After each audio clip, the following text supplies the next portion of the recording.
Hello. Thank you for joining us today. My name is Chad Fillion and I'm here with Phlume Media and Granite North Television. We're at the Littleton Community Center and we're about to talk with all the department heads for the town of Littleton. Our goal here today is to provide you with the information that you need to make an informed decision at the poll.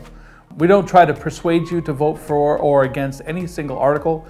Rather, we're helping to position you with the information that you need when you go to the polls on the 14th. So join us for the next hour or so as we have conversations with each of the department heads, and then we will see you on March 14th.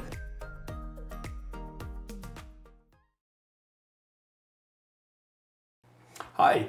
I'm here now with Steve Bean, the manager and operations overseer over at the transfer station here in Littleton. Thanks for joining us, Steve. You're welcome. Thanks for having me. Yeah, this is actually our first time meeting together, having a conversation prior. You've been working 9 years now at the transfer station? Yeah, it was 9 years back in January. Nice, and congratulations. We haven't met yet, but this new position that you've been in is about 2 years now? It was 2 years on Valentine's Day, actually. Oh, excellent. Yeah. What a gift, right? It's a love-hate relationship, yeah.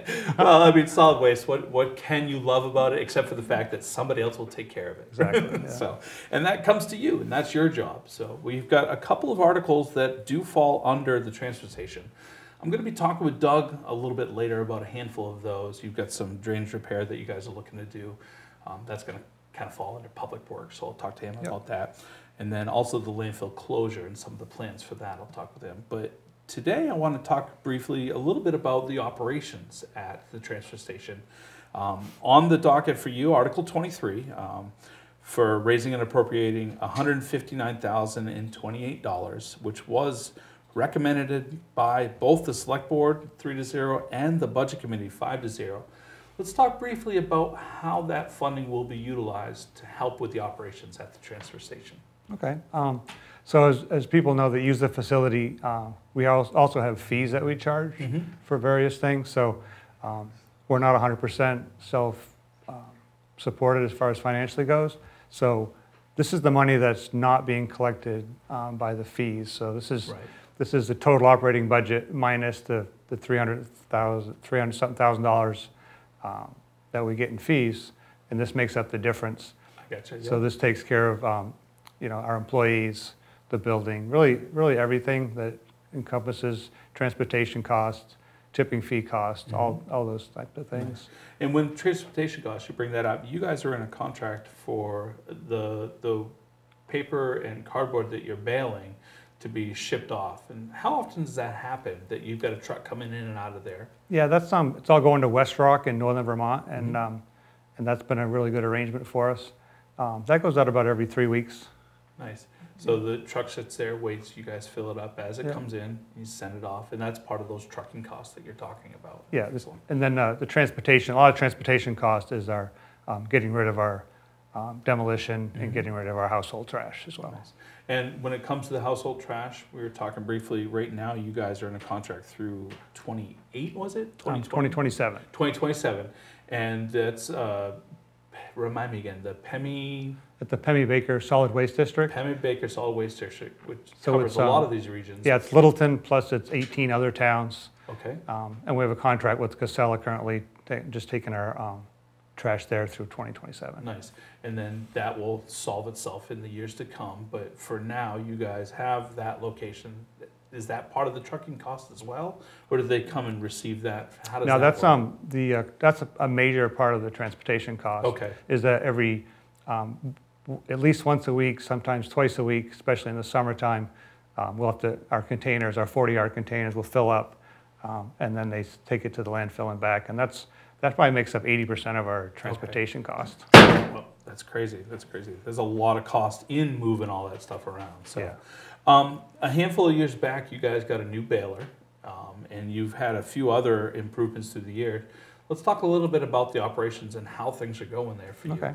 Yeah, in the last, 2 years ago, we got a new cardboard baler. The other one was 12 to 13 years old.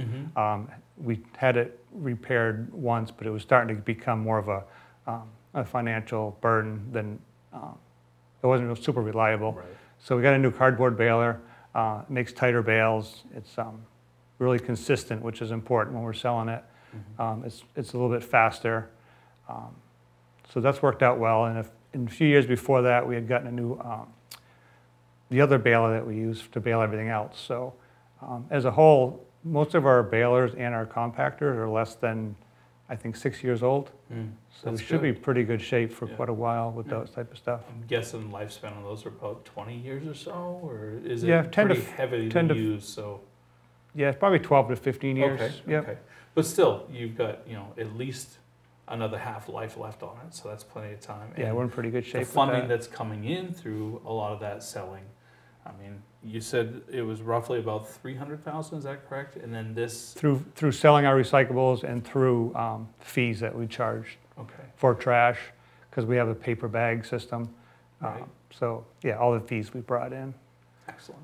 So I mean, overall, you're looking at that 159 from taxation.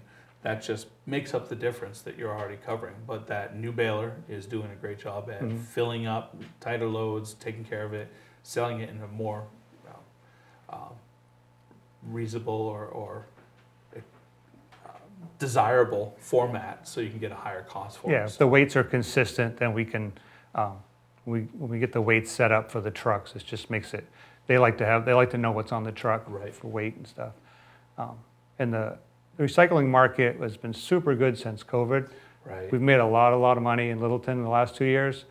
Currently it's low, but a lot of times the beginning of the year it's low, so it's really hard to tell which way it's going to go in 2023. That's a global scenario too. There's so many factors. It really isn't just a local community and how that's done. It's done a whole scale. Yeah, we have zero control over that, unfortunately. It's really outside of. So, yeah. Well, great. And staffing, you're fully staffed now, or are you currently hiring? No, we just hired a part-timer a month ago. He's working 3 days a week for us, so we're fully staffed. Nice. We have myself and 3 full-timers, and then 2 part-timers. And everybody's basically overqualified for their job. Everybody's. Don't say that too loud. They'll be coming for yours. Yeah, they just everybody there is could be manager basically, just about. I mean, we're a super qualified crew. Talented crew. That's great. Yeah, that's wonderful. Excellent. Well, Steve, thank you for sharing all this info with us and letting us know a little bit about what's going on at the transfer station. And good luck to you on the voting day. Yeah, and we. Any support we get from the town, we just really appreciate it. Excellent. Yeah, we do too. And we're joined now by Public Works Director Doug Damko. Glad to be here. Thank you for joining us. Yeah, we've done this a handful of times, and just like in previous years, you've got quite a few on the list here, but you also cover a lot of roles with your position at the Public Works. That's true. Public Works has a lot of branches. Yeah, a lot of branches, and there's been a lot of improvement throughout the town year over year with the parking and the sidewalks and the road work and everything. So each one of those needs to be addressed individually, which ends up falling on you to sit in the hot seat for a little bit longer than others. So, but let's start things right off. Article 3 is the Dells Dam project. You were saying that you have a handful of ideas that are going on, but we've also done the public session for that. So citizens are welcome to watch the video of that meeting that was held here at the community center. But it was actually at the Opera House. Oh, it was the Opera House. That's right. Yep. I apologize. That one is a 3/5 required ballot vote because it's bonded, correct? Correct. Okay, so $602,000 for the Dells Dam. Briefly, what are we looking to do there? We had an engineering consultant that's been on board with the project since 2015, I believe. Okay. And their work got put on hold for quite a while, actually, through COVID and just through, it was understood that we need to come back and do a little bit more of a public vetting process for the dam and looking at options and alternatives. Okay. So anyways, we got that same engineer firm back on board to do that analysis. They completed a nice report to the town. And so they, as a consultant, came along with myself and made a public presentation, did a public meeting in November last year to lay it out not only to the public to see, citizens of Littleton, but also for the Board of Selectmen to also listen to that same information. Excellent. So then we did come back to the Board of Selectmen at a follow-up meeting with them to get them to rediscuss those options and see which one they would support. Perfect. So the one that was recommended was what they call option 2, and it's basically to keep the dam and to do basically an armoring to the dam, so that the concern is the dam could get flows coming into it with a really large storm that it exceed the spillway that's currently there. That's got the little roadway dam or roadway bridge over it, and then water would be pouring over the entire dam. Right, and so that would be bad downstream, bad for the bridge. It could fail the dam, and that's the concern. Yeah, you don't want that. So the goal is to strengthen the top of the dam with armoring, concrete, and different techniques to basically allow water to go over the top of it and try to keep the dam looking as much as it is currently without making, try to keep the look of the dam. Keep the beauty, but reinforce the structural integrity. And to replace the bridge.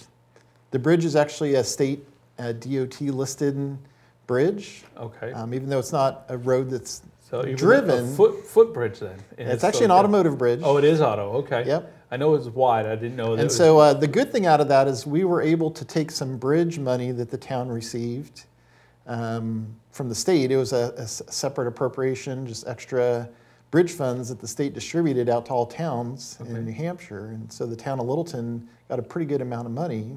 And the Board of Selectmen chose to take a portion of that money that's applicable to that bridge and apply it to the project. So this warrant article is already being offset, and it's mentioned in the warrant article that the town could offset it with other funds. So we have $212,000 of state allocated bridge funds that we're going to apply to that as an offset to that. That's great. To that warrant article. Great. So that's a real good thing to know. That brings the cost down a bit. So recommended by the Board of Selectmen and the Budget Committee across the board. Tax impact is 0.161 per thousand in 2024 through 2030, and that is the life of the bond. Is that how I'm understanding that? That's correct. Okay, so excellent.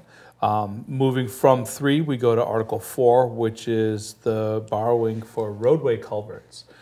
In years past, I know that there was it was brought up to not place specific roads for repair onto warrant articles for a specific reason that at this moment evades me. However, you've got wording in here that allows to repair as many as possible, and you've listed some generalized costs for a handful.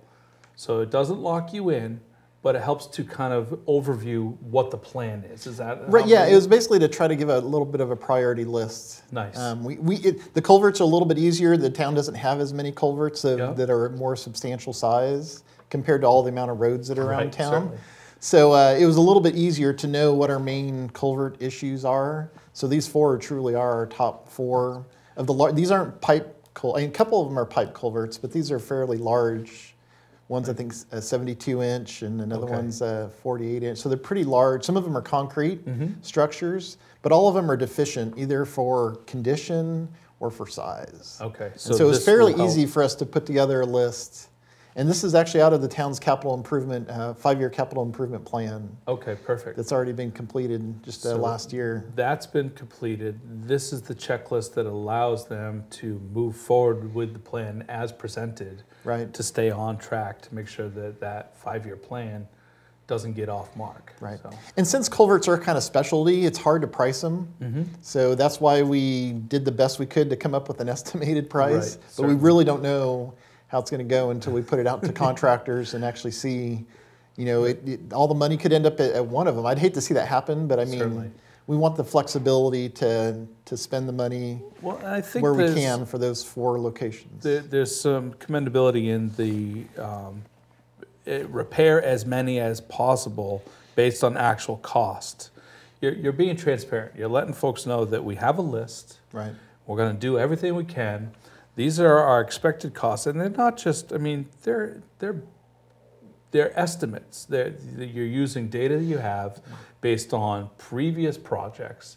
Yeah. You're not coming in cold, just throwing a number at a dartboard. You're coming in with some generalized understanding of what this would take.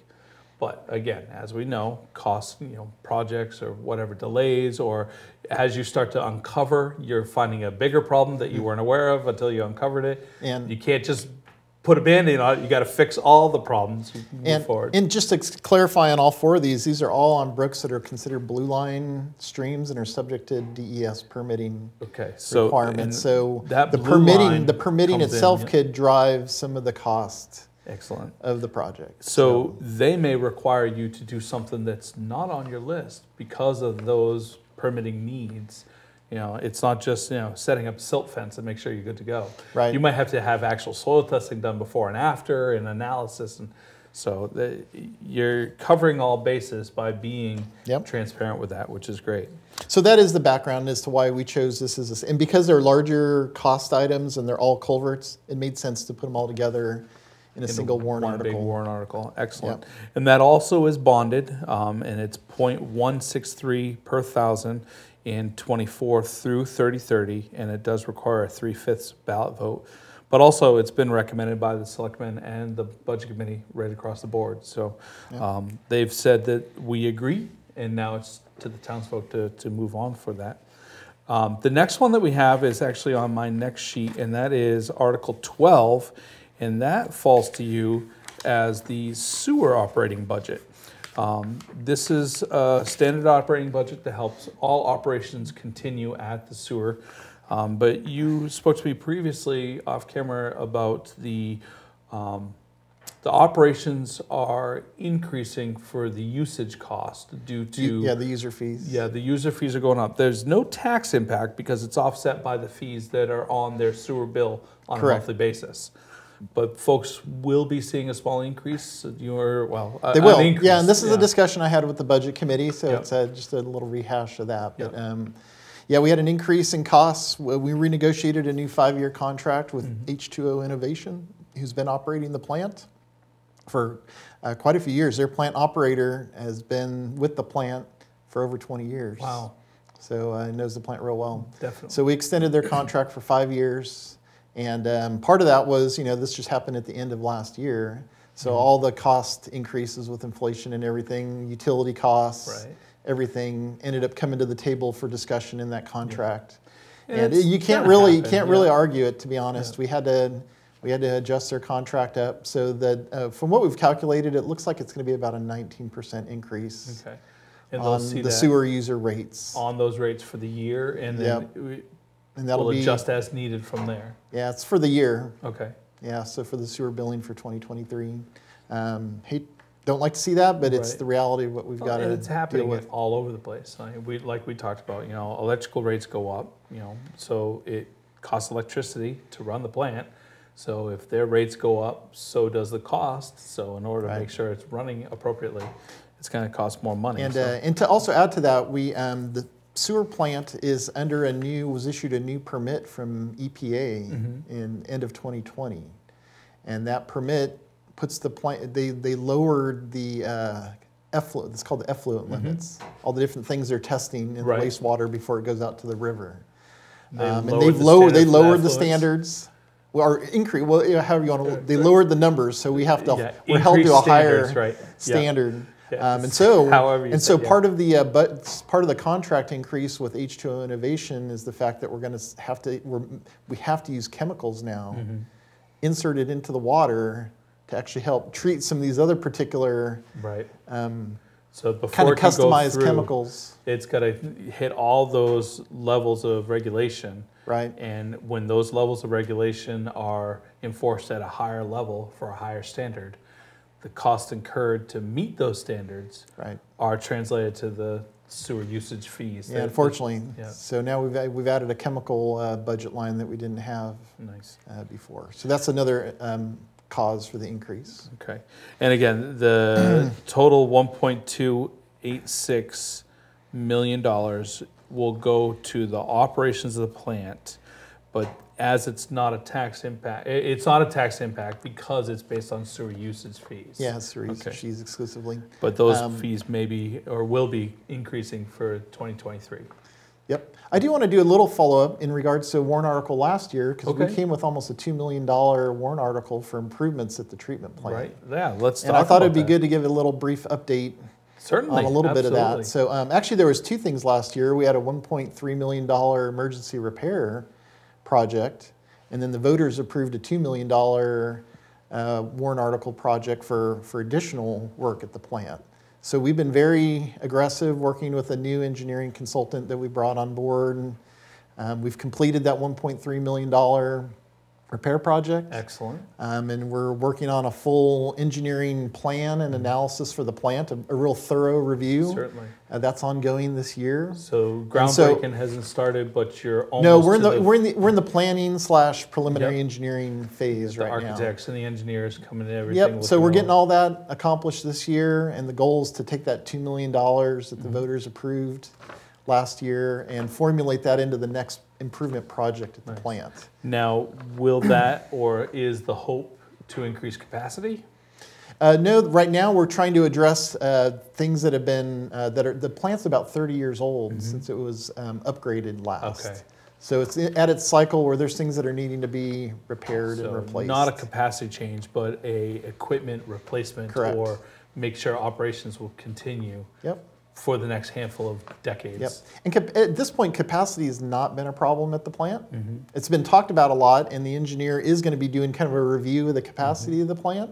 So the goal is to try to keep the capacity that's already been built into the original design. Right. Well, I remember a few years back, there was a lot of discussion about sewer and roadway drainage and how the drainage was coming into the sewer, which was not good because you were filling up on capacity where you shouldn't have been. It was just rainwater, and then you're treating rainwater. I mean, a little bit of that still happens, and that's still kind of expected at treatment plants. It's almost impossible to eliminate all those inflows to the plant. And the town has improved with the projects it's done in recent years. There has been some improvement on those inflows. Good to see that it's been cut down, because I remember there was a large discussion 3 or 4 years ago that there was almost too much inflow. And something needed to be done because there was no reason to be running that much water through the system. But thankfully, with the improvements and the awareness, things have been kind of reduced on to a more manageable standard. There's still more to be done in terms of reducing those inflows, but right now we're focusing on the plant itself that really needs. It doesn't matter what the inflow is if the plant doesn't run. So we need the plant running. Yep. Perfect. Well, that was Article 12, and Article 19 is the standardized capital equipment reserve. We've talked about this for a handful of years for a handful of departments. $50,000 going towards helping to keep the vehicles on the road, things repaired, make sure that the plows are running, the sanders are running, the street sweepers are doing what they need to do. So this is just a rollover to make sure everything's good to go with that. Yep. Is there anything that's on the list that you know that you're kind of eyeballing for the years to come? Or well, actually, I've got a good thing to report on this. Okay. You'll notice there's no vehicles on the warrant this year for Public Works. I did. And the reason for that is we also received an allocation from the state for road monies, highway block grant monies, in the amount of about $150,000. Nice. In addition to that, the Board of Selectmen authorized about $45,000 in ARPA funds, and those two monies were brought together and authorized by the board for the purchase of a large 6-wheel truck. That's awesome. For highway. That's perfect. So we were able to do that with no tax impact. That's great, and it doesn't show up here. No. However, it doesn't take away the need for the continued I still have a 10-year vehicle replacement plan that I put together.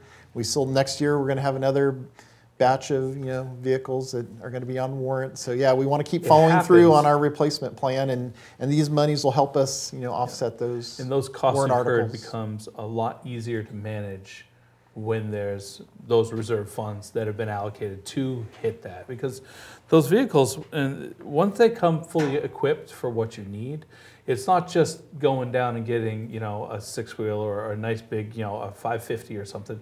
You need to put all those other apparatus for the plows and the sanders and stuff like that, or make sure that it's got the equipment for the team when they're going out and doing repairs and so forth. So it can add up fast. It is. I think we average, at one point, based on our 10-year plan, looking at kind of like the averages, if you averaged it over a 10-year cycle, right? I think it was over $200,000 a year on average, just to maintain a standard replacement cycle for the Public Works there's a lot equipment there. And trucks. Yeah. There's a lot there. But it also allows for the continued repair and upkeep and management. Yep. So the $50,000 definitely will help. Put a nice big dent in it. So, but talking about repair work as needed, Article 20, parking improvements. We've seen a handful of parking improvements year over year. Do you have an eyeball of what's going on? Obviously, you have a plan in place. Yep. Is it available to discuss what you're looking for the next Sure, level? definitely. The few things we're looking at is the parking around the fire station. Okay. I actually talked about that last year. It was actually discussed. These are money. These parking monies are being added to some of the previous parking monies that have been already approved by the voters. Nice. So it's kind of like it's like the road improvements. There's just ongoing Right. funds that we're going to continue to allocate each year towards parking improvements. So this year we want to finish the work at the fire station. Okay. Possibly some of that area between that unpaved area. Yep. That when people come in for town vote, Yeah. they've got to cross through the Yeah. middle section. So And hopefully it's not raining, so it's not all puddles and stuff. yeah, exactly. So that's one area. We're going to look to do some work up at Remick Park parking lots. Okay. Nice. And possibly our lot that we leased from Mascoma Bank. Oh, right. Yep. There's some discussions with the lease that need to take place, but that one's has at least been talked about. Are these resurfacing or resizing, or are they mostly just repairs on? They're all resurfacing. Okay, Yeah, so it'll be they're a full resurfacing. resurfacing. So it's not Make it look nice, like we did up there. Now it's called Parking Lot Right. D behind Yep. Jack's Junior Theater. Yeah, because after a while, it's not just about restriping lines. You've got a lot. Now going on these are with it. monies for Yeah. actual major Perfect. either resurfacing them or recycling them or something that gives us a brand new black parking Nice. lot. That's what we like to see, right? Yep. And with a lot of out of towners coming in looking for parking, it's nice to have that nice, fresh parking lot for them to fill up. Yep. The next one on the list is 21, which is our sidewalk improvement and road improvements. $500,000. This one is not bonded, and it's a 0.694 per thousand tax impact. We've talked year over year about the road improvement projects that you've got going on along with the sidewalks. Can you talk to us a little bit about which projects you're looking at for 23? Sure, definitely. This is the same warrant article that we did last year, $500,000 warrant article. And we've had these same articles, at least for the 4 years I've been here. Yep. We've had it every year, and the voters have been supportive of it. So yeah, I've been working really closely with the highway crew. Those guys are out on the roads every day, all the time. That's right. And so they've been helping me with just boots on the ground review and all that stuff. So yeah, we've got a pretty decent list. What we've got, hopefully the town residents saw the work on Industrial Park Road. We took care of a real bad section of Industrial Park Road last year. So we want to do another section of Industrial Park Road. We're looking at some more sidewalk work. We did a little bit on Union Street. We didn't get as much done last year on sidewalks as I would have liked. Our paving contractor just got really booked with his schedule. But we're looking to do more sidewalk work on Union Street, Main Street down towards the Jiffy Lube, going over to Meadow, where it turns down on Meadow Street, because some of that's in pretty bad shape. Right. We're looking to do paving. I got a just long list of roads we're looking at. These aren't entire roads. It's not like we're doing the entire length, but we're picking some of the worst. Within them, right? Yep. So we got Railroad Street, Birchcroft Road, Terra Lane, Mount Eustis Road, Orchard Hill Road, Slate Ledge Road, Highland Ave, Park Ave, Tuck Lane, Gerard Road, Mans Hill Road, Broomstick Hill Road. So if you live on any of these roads, we really, you're going to know. We really want to maximize those funds. Yeah. And so this is probably a longer list than what we'll truly be able to accomplish, but we've definitely got a clear list of what we want to get done. And I think that's important for the voters to recognize, is that it doesn't just stop with what you're going to get accomplished this year. You've made those assessments. You've been talking with the road crews that are out there. You know what your priorities are, and you're going to get to as many as you can. Right. But just because you don't get to them this year doesn't mean they're off the list and won't be seen. Correct. So I mean, you've been doing this, like we said, right? And there's much more. There's more after this. For follow-up years. It's probably the cycle is just when you finish the list, you go back to the beginning and start again. Well, that's the idea. The idea is you want to do just like you have a capital plan for replacing all your equipment and trucks. You want to do a similar type plan for your roads, if you can. And I mean, they're getting so you're cycling a lot through. more use. A lot more people are coming up and visiting.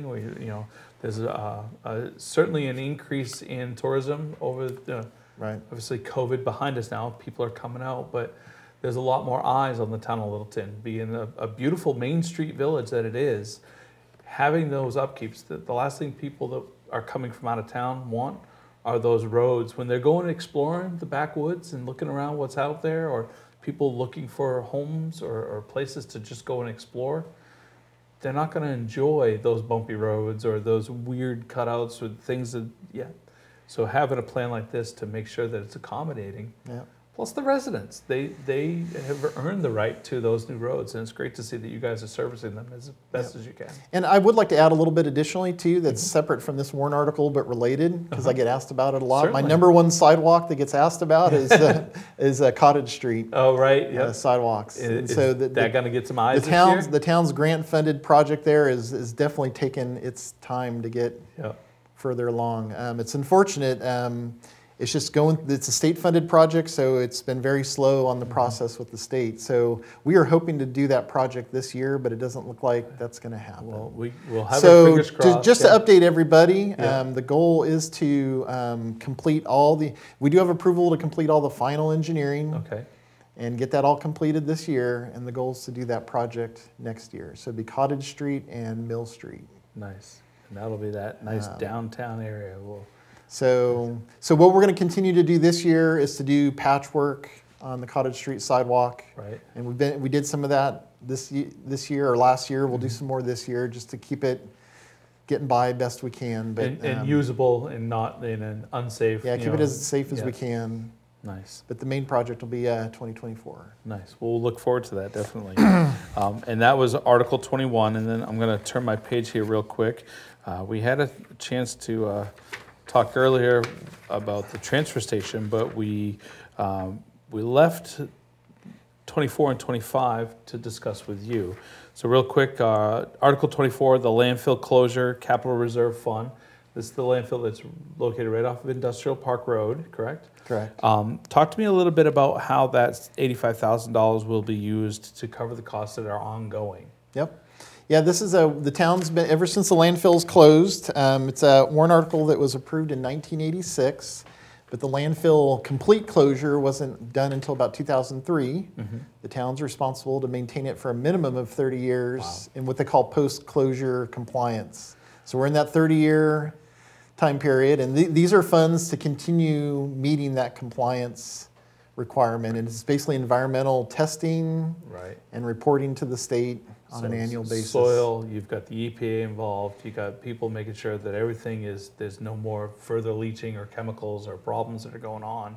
So it's not just mowing. There's a lot more that's going on with that land that's right there. So. Right.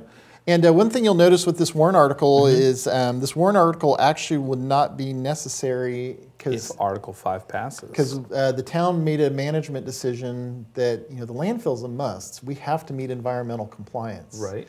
It needs to be in the operating budget for the town. So the town manager and finance manager decided to put that into the to put the landfill into the operating budget. Nice. So this will cease to exist as its own article because if Article 5 passes, which is the proposed operating budget for the town. Right. And if Article 5 does pass, this will no longer exist this year and future years. Correct. Because it will now become part of the standard operating procedure for the town to just manage it as needed. So, right, to meet compliance. Excellent. Article 25. This talks a little bit about drainage and paving, which kind of, tickles a little bit of roadway culverts on Article 4 and your road and sidewalk improvements for 21. But Article 25 is specific to the transfer station location. So we want to talk a little bit about that. That's $40,000 to be drainage and paving at the transfer station, which is right on a brook. Similar to, you got EPA setbacks and water stuff. So talk a little bit about what that project is going to entail. Well, the reason why we put that one out as a separate one is because it's not a parking lot and it's not a road. It's a site facility that all the town residents, or a lot of town residents use daily. So that's the reason why we pulled it out. And it's a little bit unique because we actually need to put in a brand new drainage system there. There's some catch basins, but they don't connect to anything. They just sink into the ground, and they've got clogged up and they don't work well. Yeah. And the paving work is primarily in the back, where the guys are managing the recyclables at the back of the building, where people drive around the back and then come up to the top. It's all that back area that it's just deteriorated really bad. It gets a lot more heavy truck movements and stuff in there, and just a lot more activity. So we're going to be redoing all that paving in that area, and the drainage will require new piping put in, and we need to dig a little drainage area. Okay. And again, we're trying to keep it all within the site and make sure we meet all the environmental requirements, and not do any expansion of the site. Keep it in the site. So it's easier to track as its own project because it's self-contained entirely. Yep, to a specific site. Pulls a little bit from a couple different projects as far as the requirements. Sure. But because it can't be just bundled on one or the other, because what if the drainage went but the parking didn't? It's hard to. So. Yeah, it's part of transparency, and it's a particular site, and it's a little bit unique. So. Right. And I think the townsfolk, they appreciate the transparency that's happening throughout many of these warrant articles. I mean, it's not just we want to do this, so pass it. These are the goals. These are the long-term plans. This is how we're managing the town from these different departments. And this just comes down to, you know what, this is something that the transfer station needs, and we're going to ask for your approval on it as a specific transfer station warrant article. So that's perfect. I believe that is actually the end of my list. I don't think I've left anything else. We've got all the public works stuff, the 2 bonded articles, the Article 12, which is sewer, then your parking in the vehicle, roadway, and then the transfer station. So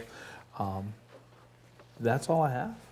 Yeah, I want to just thank you for going through all the articles. Absolutely. And, I do want to say a big thank you to my different branches, crews that I kind of oversee. I've got great managers working in all the different units, and I really appreciate the hard work they do in each of their areas. A lot of expertise there. Steve at the transfer station has been doing a great job, and it's good Bill to at the hear, highway department. And I'm sure they appreciate hearing it as well. And I know the townsfolk appreciate all the hard work that you guys do too. So it's been a little bit of a lighter year for plowing, but who knows? We're still it's still flying out there. So here it is, early March, and we may have another storm or two left of us before we're over. So awesome. Well, Doug, thank you for coming in. I appreciate it as always. Great. Thank you. Excellent. Thank you.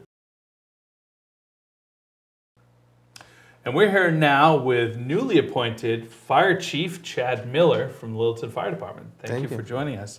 And congratulations on the appointment of the new role. Thank you. We're really excited to have you playing a bigger role here in the community.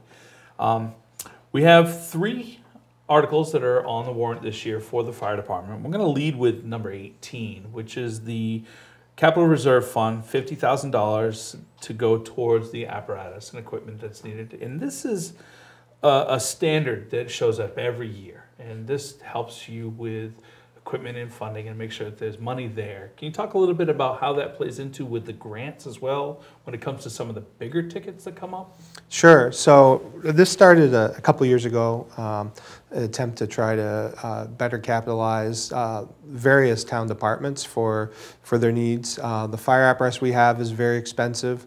We just got a new engine. The previous newest engine we had was from 1996. Wow. So we currently are down our second new engine, and we have a loaner from the Boston Fire Department still. They've graciously allowed us to use. So this is the kickstart funding for those types of purchases, and it does allow us to do some gap funding for grants that become available to help offset those costs. A lot of times they come up with a very short window for application, and so you don't have time to go out into the community and try to gather some dollars together. So anything we do, we do try to find matching or offsetting grant dollars to help accomplish the mission. Excellent, excellent. And from our previous conversation, you don't have any large equipment purchases or anything that's on the docket just yet, but as you look forward over the next 3-5 years, are you seeing any of those capital expenditures that are going to be on the forefront? Yeah, so it's weird to think, but we'll be due for a new ambulance in a couple years. We agreed when we started our EMS system that we'd keep a basically a 10-year rotation on the ambulances and the equipment, and we're in year 3. So it kind of comes up on you fast. That will be... You can't just go and just buy one. Those Yeah. take a while, correct? Yeah, so right now there's a 2-year wait Wow. for new ambulances with all the supply chain issues and so on and so forth. So hopefully that improves, but it takes a lot of planning these days to get apparatus like that and some of the equipment as well. So this just keeps us, in pace with the equipment that we have and use on a regular basis, and comes up for kind of end of life. Nice, nice. Now, talk to me a little bit about currently fully staffed. You have a position available? How's that going? So we have a conditional offer out to one firefighter for a vacancy we have. We're just buttoning that up. Oh, excellent. And then we'll be fully staffed for our current budget. Nice, nice. And then with you coming in, that staff, you'll be fully ready to go. But you also have Article 10, which is your collective bargaining agreement, and listed in there is the addition of a new person. So that would add a new vacancies that you would have to then hire for? Is that how I'm Correct. understanding that? Okay. So in the proposed CBA, it requires 12 firefighters for the schedule to work, and we currently have 11 hourly firefighters. So 10 with 1 pending. correct. Okay. So, Fair point. I just want to make sure that I'm following it, because Yeah. I'm sure the same questions exist. So we're budgeted for 11 I got you. hourly firefighters, and so this would add that 12th firefighter, make that 42-hour work week proposed by the new CBA. Nice, nice. Now, there was a lot of discussion at the town meeting, the deliberative, about the collective bargaining agreement. Let's talk a little bit about the stuff that's on the table that you could talk about, because it is a negotiation that's going on. But let's remind how this plays into effect for the fire department to work at its best, both for employees, staffing, scheduling, their cost of employment for the fire department for payroll, the mental health, the physical exertion. Let's talk a little bit about what this will help to subdue. Sure. So right now our firefighters work 48 hours a week minimum, and then overtime as needed to fill vacancies. So in the proposed collective bargaining agreement, they would move to an average 42-hour work week. And that's just because there's not a nice way to slice and dice 24 hours a day, 7 days a week, 365 days a year into a payroll system. And so there's established federal law that allows this for public safety workers, knowing that they have to be staffed 24/7. And so that 24/7 means there is 0 vacancies in your, is it 4 per shift at the firehouse? 3 per shift, 3 yeah. per shift in all 3 shifts, Correct. all day, every day. Yeah. Now, you rotate amongst your scheduling to give people their days off and holidays as needed, but there's never somebody not there at the building. Correct, yeah. We're staffed currently with 3 firefighters, 24/7, 365. Wow. And so they don't regularly get holidays off. They work a set schedule, and if it's Christmas Day and they're scheduled to work, they work that day. Obviously, holidays come up that they're off schedule, but there's no way that they can kind of avoid those types of things, because we have to be ready. Fires still happen, car yeah. crashes still happen, things Yep. still happen. So. Yep. Now, with the CBA, I noticed that the police and the town municipal employees, they're on 3-year agreements. You've got a 4-year agreement here. Talk to me about how that's different and how Sure. that came to be. So I believe the town manager, Jim Gleason, wanted to try to spread out the contracts, just because they are expensive to negotiate on the town side with attorney fees. And so by spreading them out, so we're not all of the contracts coming up for renegotiation in 3 years, that was one of the objectives behind the 4-year contract you see with the fire department. And he was able to meet with the fire department union and come to that agreement. Nice. So that just makes it a little bit easier for the town, both funding and also staff-wise. 3 contracts to negotiate at once is quite a handful. Yes. So it gives time for each department to kind of get into. Nice. And if I'm not mistaken, if the contract doesn't pass, you fall back on the special town meeting, and arrangements are made so that you can move forward. But if it doesn't pass, it comes up again with all those incurred costs for the negotiation, the lawyers and everything at the table. The time spent basically goes out the window, or can you pick up where you left off? Well, I think that'd be up for each side coming into a second negotiation. If this collective bargaining agreement were to fail, the market conditions have changed since this was negotiated in I believe in October is when they came to a conditional agreement, or a tentative agreement. So, the feelings on either side may have changed. Certainly. So, I think it's logical to start where you ended, but you also have to deal with the fact that the community just didn't support it. So you have to take those factors into account as well. So, so I think anything's fair game in a new negotiation. This costs don't go away. Yeah, you still have to pay, for your attorney to be there and represent you and dig into any new issues that come up. It requires a tremendous amount of research, and that's a big driver of the cost for negotiating these contracts. And the big takeaway from this, the benefit for the firefighters to move forward with this, it's helping them to reestablish a schedule that is a little more conducive to a life outside of firefighting. Is that correct? Building that 42-hour work week, but understanding that they may fluctuate. We were talking previous to recording about how some weeks may be 45, 48 hours, but then there's other weeks that are 26, 30 hours. So that average drops down to, remind me, I don't want to speak for you, but where does that average fall? So they'd work an average of 42 hours a week over a 28-day period. Okay.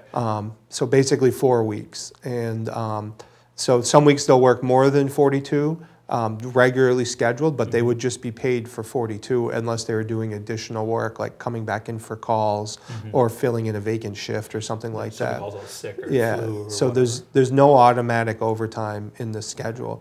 And in fact, the firefighters in town agreed that the first 3 hours of additional work beyond their work week, coming back in for calls or filling a vacant shift, those types of things, or going to training, would be paid at straight time. So those additional savings. 44 hours a week at the same rate as that 42 that was negotiated. So I would say that because the amount of hours they work a week may fluctuate in order to meet that 42-hour average, just the easiest way to say it is their first additional 3 hours of work are at straight time, regardless of as to whether they've worked 48 hours that week or 24 hours that week, because their schedule does rotate. That's got to be, from an administrative side, that's got to be a little bit of a dance to schedule those staff members to make sure that they're in the positions to not hit, week over week overtime. A new person in rotation is going to help alleviate some of those overtime hours paid. So that kind of all wraps it together. So the only overtime, there's no automatic overtime in the new schedule, in the proposed schedule. So the only time there would be overtime if there's call-ins for multiple calls or training, if we have to send a firefighter to training off shift, or if they have to fill in for another firefighter on vacancy, because we always have to have 3 firefighters on shift. So those would be what drives overtime, not just an automatic every week somebody getting paid extra. They're not just showing up and sweeping floors for extra money. No, definitely not. Excellent. A handful of years back, we talked about it a little bit. You guys rolled in and started doing the EMS here within the building. Things still going well with that? We're happy to see that that's a revenue generator. Can you talk briefly about that? Sure. So we did 3 years ago-ish start the EMS pilot project. This past year, the town voted to accept that permanently. And so we now have a permanent EMS system in Littleton, staffed by our firefighters. We always are staffed at the advanced life support level, and we've seen a dramatic growth. 10 years ago, while we responded to medical calls out of our engine, we didn't transport. We did 502 calls for service. This past year, we had something along the lines of 1,650 calls for service. Like 3 times. Yeah. Insane. And so we've seen a dramatic growth. Even I believe as short as 3 years ago, we just broke 1,000 calls. Wow. A little bit of that growth this year is us covering Franconia since around the May timeframe. But the majority of items driving that are EMS calls. So it's been a very successful program.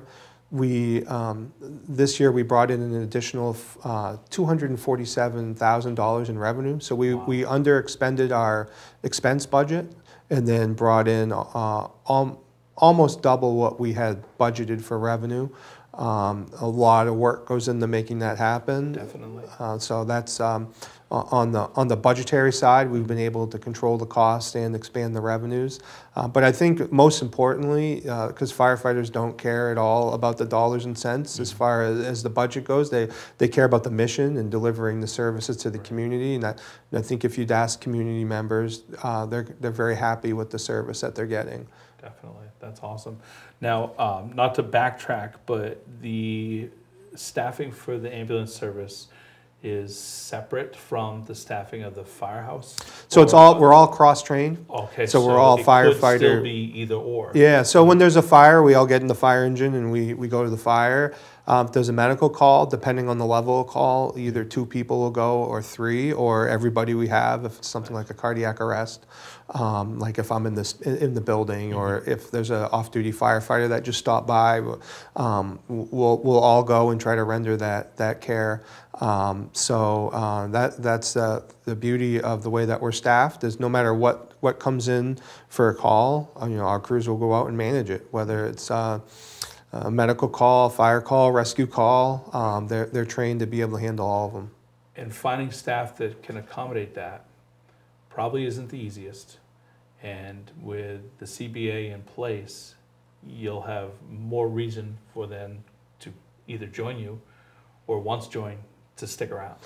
Yeah, so we've, the 42-hour work week, the average 42-hour work week is kind of the industry standard amongst full-time fire departments. And so we've tried to recruit other cross-trained firefighter paramedics, and we've run into issues where there's a hesitancy because of schedule and sometimes because of pay. So we may not be able to compete on every level, but you get to come and work in this great community where you get the diversity of currently being out on the reservoir, or in our kind of urban downtown area, or off in the rural areas of Littleton that surround us, or right now because we're covering Franconia, out in Franconia Notch at the ski mountain. You just don't get to see the diversity of experiences and calls like that in most fire departments in New Hampshire. So we know that we've got kind of the right environment to work in. We just need to make sure that we're doing what we can from the administration side, like work week and pay, to make sure that we can bring those people in. It's truly a very difficult web that's woven on how it all intermingles. So I commend you and the union for going through the process to find not only something that benefits you as firefighters for what you need on the whole, but also the community, to provide us with those top-level cross-trained individuals that can come in with something that's worthwhile for them to work for. So that's great. Wonderful. Well, Chief, thank you. Congratulations again on Chief Miller. So thank you. And we're joined now by Megan Carr, the director of the library. I think I ask that every year. So one day you'll get it right. It's great to see you again. Thank you so much for joining us and taking the time out of your day here. How are things going at the library? Library's going great. Yeah, we're fully staffed. We're fully staffed. Awesome. We're super busy. We're running numbers that are comparable with 3-4 years ago. So So leave all that 2020 in the back and move forward. So that's great. Excellent to hear. A couple of new programs that you're going to be starting for this summer now that you don't have to worry about any of that COVID nonsense. Yeah, I mean, we stick some of the things that we started with COVID. We're going to stick with some of the outdoor programming, just because using our community spaces has been beneficial. We can fit bigger crowds. We can bring in different types of educators. Like right now we're partnering with AMC to do some, and they prefer to run their programs outside. So I wonder why. I know, it's wild and crazy. So what kind of mountain club holds it in a basement, right? So yeah. That's awesome. Great. Yeah. And then, of course, we've got Pollyanna Day coming up. That's always on your doorstep. It with a is. great Pollyanna statue out front. So Yeah. that's always a good time. Article 22 covers your capital improvement reserve. And that's kind of a standard that goes with a lot of the departments. You guys are looking for $20,000 recommended by both the Board of Selectmen and the Budget Committee, everybody on board. Talk to me a little bit about how that comes to be and the process of those funds and where they go towards in the future as you acquire them. All right, so we do have an established capital improvement fund that I think it was before my time that it was established. A handful of years back. And then in 2019, we did a whole building assessment and capital improvement plan, and we're knocking off things off that list, and we're trying to add to the fund so that we're not doing, big hit items annually. Well, this could be difficult to pass when you need to get it done this year, but the budget season's already done, so it's hard to get that fund. Somebody's got to find it in the line item. So yeah. And you've got a project in place that you guys are looking for contractors right now for? Yep, so we're looking to do our exterior painting and repair some of the exterior woodwork. Some of the sills have rotted out, so and the painting will also continue to preserve the building because it seals in that wood there. The building itself, it's a Carnegie Library. It is. Does that come under a specific requirement for improvement projects like this? Like, I know the Opera House is on the historical registry, so that they're very fanatical about what can and cannot be changed or adjusted. Yep. Do you fall into those same categories with your improvements? Yeah. Yes-ish. So we're not on the National Historic Register. We're on the state register. Okay. And then usually, if we get federal funds, we have to follow the national guidelines as well. So there's a lot that you have to follow to keep the building in line, and they're really just trying to preserve the building. Certainly. So it, not going to knock down walls that shouldn't be. Yeah. Take care of things that are out of line. Yeah, whatnot, but some things need to go through historic review and some things don't. Okay. Painting probably not. No. Color choice. Color maybe? choice. Yeah, if we wanted to alter anything, but to preserve the existing, as long as we're following the the national standards for the Department of Interior for historic buildings. Probably like a homeowners association, so nobody has a pink house, right? Yeah. Nice. Well, that sounds pretty straightforward. I mean, it's a pretty light year for you on the budget this year with the one warrant article. Yeah. And it's not asking for something that's different. It's very standardized that many of the departments ask for. I know that police and fire ask for capital reserve for vehicles. And this goes to the improvements for the building to keep it looking great for everybody that wants to use it. Yep. Excellent. Well, I know it's a short one, but there's nothing else on the list for you. So I want to thank you for coming in and joining us to help with the voter review. All right, thank you. Excellent. Thanks, Megan. Yep. We're here now with Chief of Police Paul Smith from the Littleton Police Department. Thank you for joining us today, Chief. Thank you. It's been a great year for you guys. I hear that you're working on a little bit of a gap for employment, but you're actively seeking for a March rollout for that. Can you tell us a little about that? Yeah, so we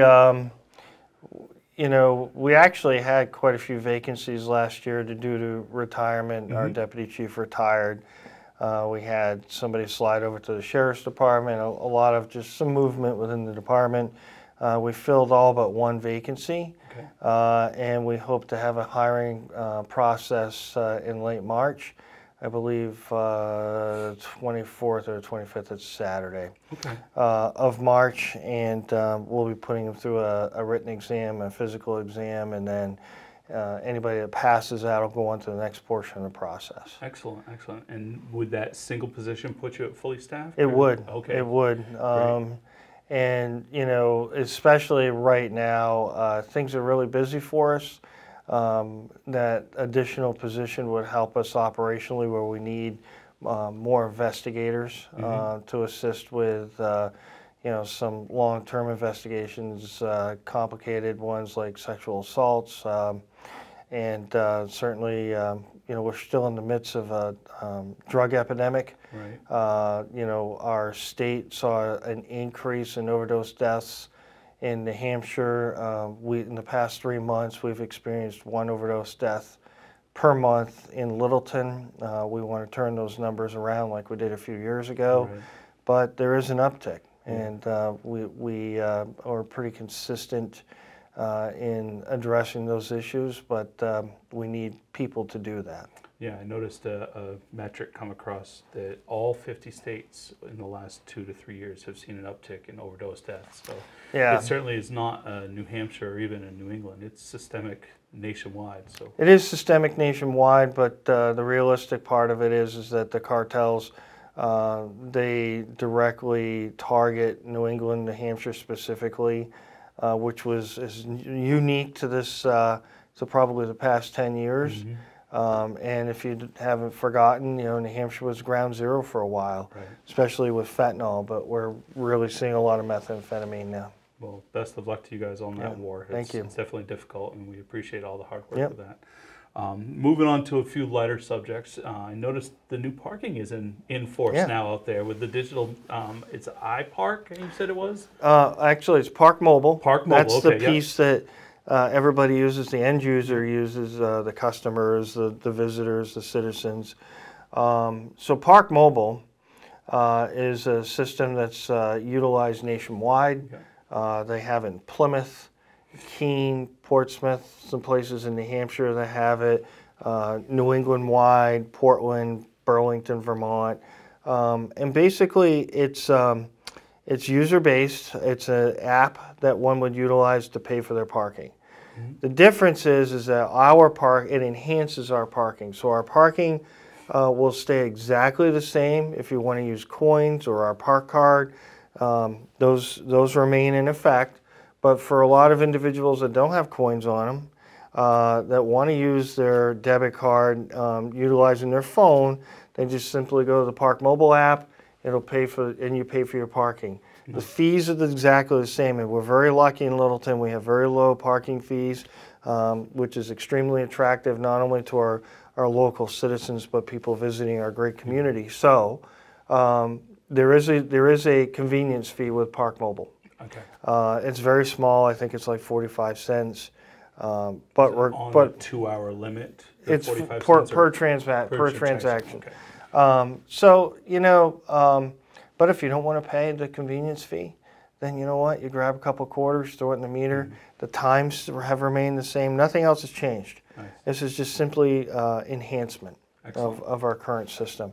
That enhancement, Park Mobile, works jointly with a new software system and ticketing system that we have called iPark. Okay, that's where I got the app. Okay. And so iPark is a great program for the accounting piece on this end of it, but for parking enforcement, the parking enforcement officer now has a camera that the officer walks around with, takes a picture of the plate of the vehicle, where the violation's taking place, excuse me. The camera automatically backfills all the information off the plate of the car into the system and actually carries a printer with him and issues a ticket on site. What's great is that iPark, our side of it, the parking side of it, parking enforcement side of it, integrates with Park Mobile. So if you roll up and you pay with Park Mobile for 2 hours of parking, and the parking enforcement officer pulls your plate up on the license plate reader, it automatically says this person has already paid with Park Mobile and has X amount of time left on their parking spot. So it must make it very simplified. Not that there's less work, but it's easier to process through the work for the parking enforcement officer while they're on their rounds. Oh, absolutely. You know, there's some great efficiencies with this. We expect some of our revenue to increase. It doesn't mean we're ticketing a lot more people. It's just that the system's more efficient. Yeah, you're getting an increase in revenue by a cost saving of manpower. That's right. It has nothing to do necessarily with It's more the time. coins. Yeah, it takes more time to sit there and write the And if tickets. somebody's in the wrong, a ticket will be enforced. Right. And that's part of the return. So, but it will pay for itself in spades over time. Which is Sure. great. And, you know, Park Mobile's simple to use. You can either take a picture of the smart code with your phone. You can text Park Mobile. There are different zones up and through Main Street, Mill Street, Porter Street, so one of the municipal lots that we have, and you can go online and create an account as well. Nice. Simple, easy for the citizens to use, and we hope that it will be a great addition to our parking enforcement. Absolutely. And I like the fact that it's available, really nationwide. Yeah, so you said you can go to San Francisco or wherever. The great thing is if you have the app on your phone and you're rolling into our community, it's going to tell you where the available parking is. Oh, that's awesome. And direct you to those locations using the mapping software on the app. So, again, it's a great tool for individuals visiting our community, but also for people who really don't want to have to find that quarter somewhere in their car. Well, they can use the app. I think I've used it with garages in New York City and Boston, and it is. I can leave the hotel and know exactly where I'm going.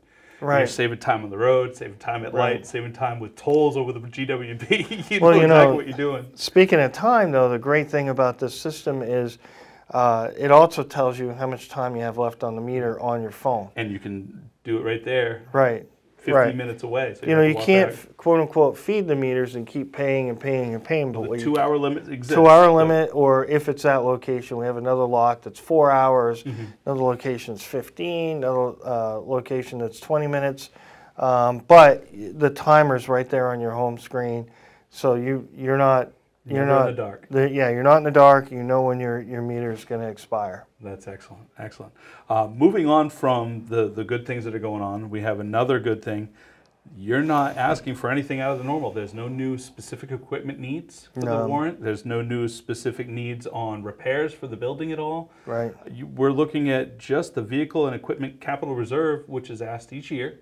Right. And in discussions prior, that has worked so well that you're looking to roll out 4 new vehicles next year, which will be nearly all paid because of this capital reserve fund. Yeah. So before we get into that, probably in our budget, which by the way is $3,000 less than last year's proposed budget, minus employee costs and the contract that they're going for this year. The only increases that we saw in our budget were due to fuel. I mean, significant increases. Right. We had to add fuel costs, and knock on wood, we've seen fuel consistently go down since we created this budget. We're hoping that it can stabilize and it could be a savings to the citizens. Right. But other than that, maintenance costs on our patrol cars were always a concern. And what we found is 3 years ago, we purchased 3 patrol cars at once. And just the overall cost savings in labor and mileage, moving cars back and forth to get them upfitted because they were brand new, decaling, everything, we saw some savings in that. There's something to be said when you kind of do things in bulk, right? Right, certainly. Everybody sees some savings. So we knew we were successful with that. We assumed that the maintenance costs would go down based on speaking with other departments, and that we found that to be true. So we actually have 4 marked patrol vehicles that we utilize. And we initially were going to replace 3 of them within the 3-year cycle, but we realized, no, this is too good to be true, or it is good, excuse me, not too good to be true, and that we should do all 4 at once. So initially it was a 3-year program through our capital reserve purchase program, but we extended it 1 year. So we'll be doing 4 vehicles in 2024. Now this is the last year of the I think putting money into the reserve. Next year we'll ask for the money to actually be spent directly on the vehicles. But that's not a taxed impact. That's drawing from the fund that has been. We'll ask for money because we need 4 years of the actual capital reserve to pay for the 4 vehicles. But you're right. We looked at this and we said, what if we don't want to see a bump in the budget? You don't want to see 2 or 3 years without any vehicle purchases, and all of a sudden a $200,000 bump in the budget. you know, people tend not to like that. No, I'm a citizen of this community, and I don't like it. Well, you in know? looking at the numbers, right now you're looking at 0.069 cents per thousand. Right. So if that wasn't there, you're looking at it, like, do the quick math, that's 0.7 times 4. Right. You're looking at 0.28 per Yes, thousand. yeah. That's a big jump. That is, and that's So significant. It's easier to take it a little at a time. Yes, put it in the savings. Yep. And then when we're ready for the purchases, Yep. we withdraw from the savings, we purchase the vehicles. The budget on the cruiser maintenance piece stays pretty much flatlined. Right. And then we start preparing the year after for another 4 years, 4 years. and making those other purchases. So generally what happens is those primary vehicles, those 4 patrol vehicles, we'll take 2 or 3 of them offline. Those will get reassigned to, I'll either get a used car, the detective, or a parking enforcement. Stay within the department. Yeah. They don't just get surplused off. But you know, the advantage is that our maintenance costs did go down in these vehicles because the mileage was similar to all 3 of them, and they were used evenly throughout these 3 years. It'll be 4 years, and they were newer. You know, we weren't running 8-year-old or 7-year-old patrol vehicles. We were running 3-year-old, 4-year-old patrol vehicles. Efficiency on that. The efficiency and the maintenance costs went down. That's awesome. So again, this is very similar to what we've had in the years past. It's recommended by the Board of Selectmen 3-0, recommended by the Budget Committee 6-0, and the cost savings far exceed, they're better in the long run. Yeah, yeah. That's the best way to say that one. Yeah. So far exceed expectations, I think is what I was trying to trigger. Absolutely. You know, we've been very fortunate. Our community has supported us in our efforts, certainly for public health, public safety. That's our goal. You know, obviously we have an obligation back to the community. We've been so fortunate that we've received the support, but our obligation back is to have a very good, economical, solid budget. You know, and this is a good budget, and you know, we appreciate what the community's done for us. And as a director of this department, you know, we have an obligation to have a very appropriate budget to present back to the community for them to support. Well, we appreciate that, Chief Smith. Yeah. I think overall you've seen that $3,000 under budget this year, Yep. even with the fuel cost that was increased and added Yep. in. So overall, you're doing a great service to the community. We're pleased to see the success that you guys are bringing in, and best of luck to you for the Harding you. event that's happening in March. So. Yeah, thank you very much. You know, all the way around, fiscal responsibility is extremely important, but what's even more important is you know, our ability to maintain our mission and to do public safety, and we certainly appreciate the support of the citizens. Right, and to do it with the transparency and efficiency that you've done. I see ample reasons to push this through as needed continually. Thank you. So, thank you. Yep. Okay, and now we're here with Adam Rezick from the Opera House, and we're actually here at the studio in Lancaster for scheduling accommodations. So, Adam, welcome. Thank you. Thank you for taking the time here on this Yeah, Friday to join us. Not a lot on the warrant for you this year, so kind of, if you want to just tell us a little bit about how the year has been in 22 and kind of some of the plans you have for 23. Yeah, 22 was a continuation of the rebound year we saw in 21. 2020 was obviously slow. Right. I took over kind of unofficially December 1st of 20, and then hit the ground rolling in my current role in January of 21. So 21 was a rebuild year and a successful one at that. And 22 was a continuation of that.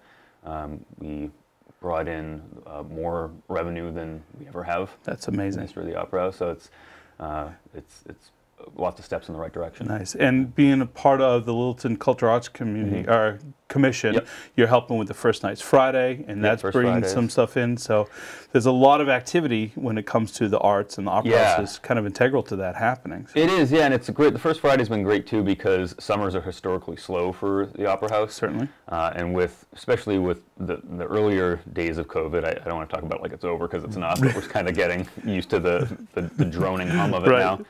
it was nice to have something to do to get people together, because summer was the time to do it because you can do it outside. Right. And we're just continuing it because First Friday's seen all sorts of, it's been a real boon for the community. Right. And people are just kind of expecting it now, which and is a lot cool. of community members, community partners with businesses, people are doing a lot of street stuff. It's really, it's exploding into something pretty special. Yeah, yeah, we have the Catamount Art Stage. That there's kind of those two phases to it, the Main Street phase with all the vendors, and then the coalition of everybody who's participated going across the river to that big Catamount Art Stage afterwards. So that's been a nice way to wear my Opera House hat in the summer months and stay busy. Nice. And as far as the Opera House is concerned, like I had mentioned, there's not a lot on the warrant, more administrative stuff. Yep. I mean, you got 27 to discontinue the special revenue fund, Yep. but then 28 creates a different fund with expense limit and tax appropriation.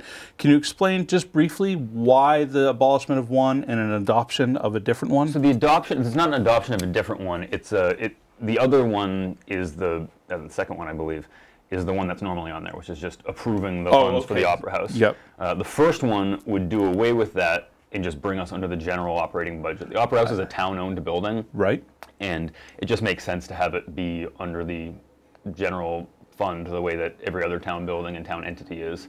Right. And that'll help provide some security going forward, so we're not wondering if every March if the Opera House is going to cease to exist. Yeah. I have events booked a couple of years out, and I would like to be able to honor those bookings and certainly, and let people know, sorry, we're not going to cancel your wedding. Yeah. Because the Opera House didn't get funded this March. So really the removal of 27, the discontinue of that special revenue is the housekeeping because it's no longer needed. And then the 28 is to continue it under the general fund. Is that correct? It would be if the first article doesn't pass, it's kind of status quo. It's like, all right, well, that didn't happen. Then let's vote to reestablish this, not reestablish, but continue the special revenue fund that we're used to having. I got you. The first one would do away with that and just bring us under the general fund, and then the way that the general fund article is worded, it includes the funds for the Opera House, and then if this article doesn't pass to bring us under the general budget, then that reduces the general budget by that amount. Yeah, I got you. So there's a couple of things that are working in tandem with each other. That's like, if this doesn't work, then it goes here. But if that doesn't happen, then and we see that a lot with many of the articles. It's because we don't want to be left with a zero line item for any building or department. Sure. It's also in the interest of transparency to the voters to let you know that, like, look, this is we kind of always, the phrasing always aims high and says, look, this is the most you can expect the tax impact to be. So there's no curveballs or unexpected unexpected things that you didn't see coming based on the phrasing of the articles. Certainly. And Article 27 recommended by the Board of Selectmen 3-0, recommended by the Budget Committee 5-1. And then Article 28 was recommended. So was it an abstention or was it well, it's 5-1-0. So I think that's it's the one. Yep. Yeah, that's the one that voted against. And I don't recall. I know that there was discussion on many articles where the Budget Committee came up and spoke to them. Yep. I don't believe during deliberative they came up. Not in the deliberative session, no.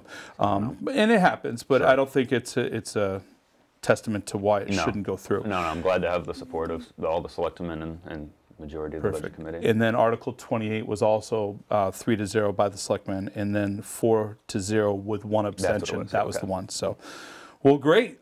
This has been nice to recap again. Yeah. There's not a lot, again, like I said, there's been past years where there's other line items, but this one is pretty straightforward. Yeah, we're not looking for any improvement funds or anything this year, keeping it simple and just trying to make the focus here. I think that's a testament also to the growth that the Opera House has established, is that there's less ask for funding because you guys are covering your own needs through the revenue. And you know, there will be years where we need to ask for some capital improvement funds. There are some big expenses.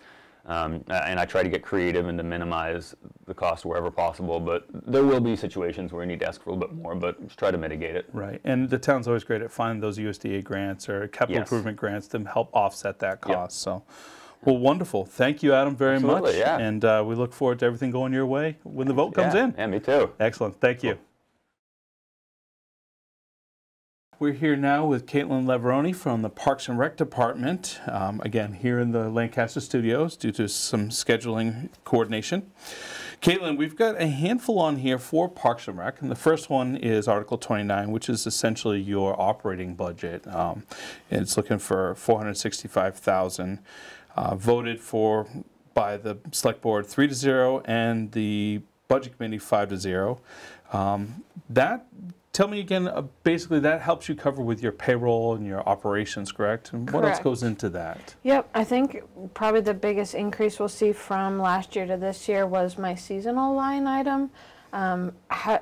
Hiring seasonal staff, so that's your summer camp counselors and lifeguards and after school program counselors.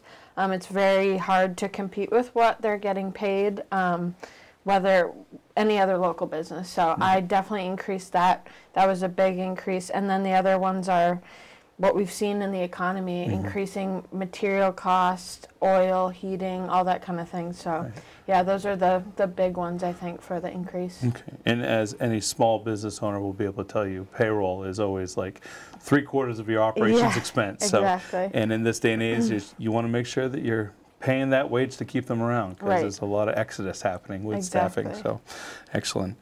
Article 30, that's the renovations for the Apthorpe dugouts, and that's an allocation of $50,000, recommended by the Select Board 3-0. However, not recommended 0-7 by the Budget Committee, and I believe from deliberative we realized that that was essentially due to no general contractor that was brought up, but from our conversations prior, that $50,000 is the plans, the materials, and the hopes to find those individuals to cover the costs. Correct. Talk to me a little bit about the status of the dugouts and why they need to be replaced in the first place. Yep, so when I had gone around to a lot of the fields and done a bit of maintenance review, when we went to Apthorpe, we noticed that one of the dugouts was falling kind of back off the base a bit. They were built maybe 15 or 20 years ago, so it has been a while. So it just became a safety concern. You will drive by there, you'll see that they've been braced since last summer.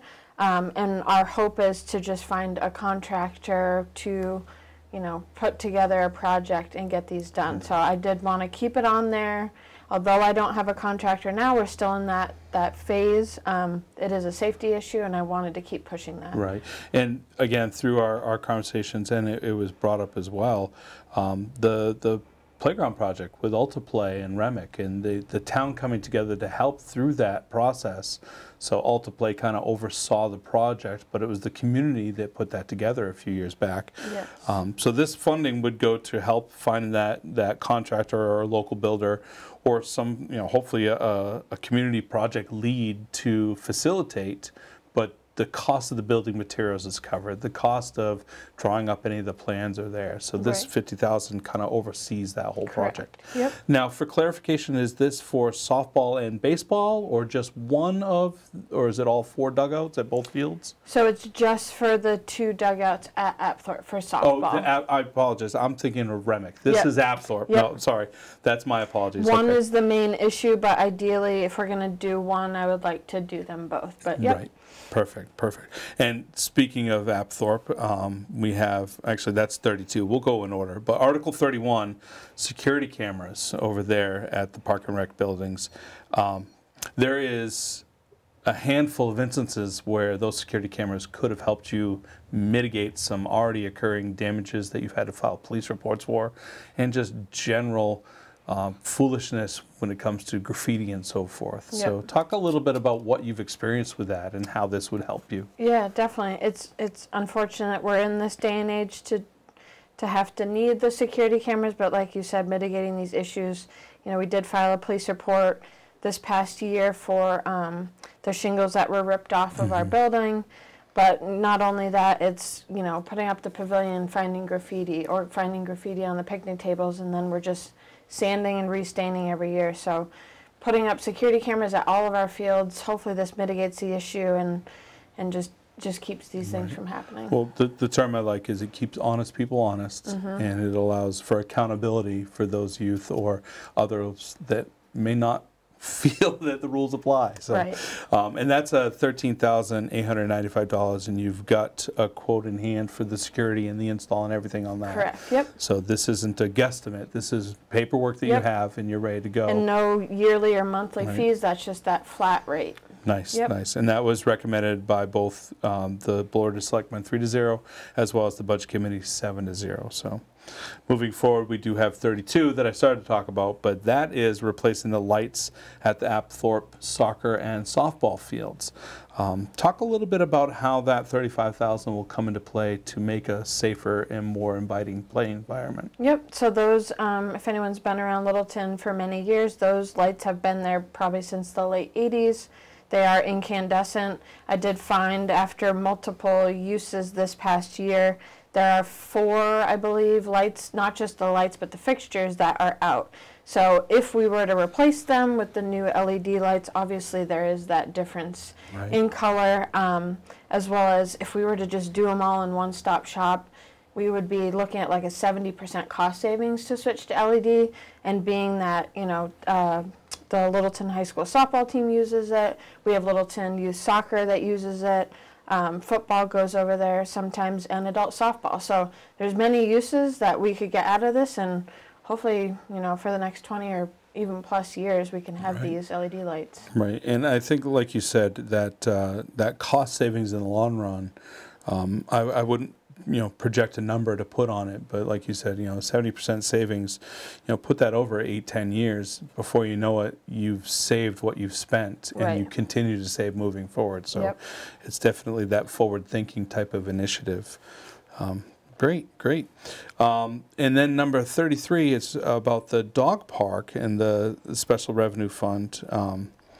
That is, as the chairman of the dog park, tell me a little bit about how that funding works, and because it's tied to the dog licensing, correct? Correct. Yep. And we've been a committee established since 2017, and I believe that this dog licensing fee may have started around 2019. So that's that extra dollar that you'll see added when you license your dog, and it gets pooled into this dog park pot that we can use once we find a location. And we are still on the hunt looking for it, but you know, we've made some great strides. We are now a 501c3.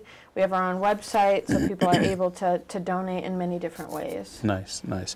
And like you said, that hunt for the land, it's not as easy as just finding a plot. There's a lot of things that go into that, whether it be parking or even the use permitting, size, fencing.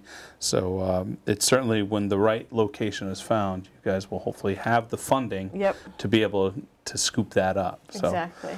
Great. Well, again, just as a quick review, 29 is basically your operations. 30 is the dugouts. 31 was the security cameras. 32 was your lighting. And then 33 was the dog park special revenue.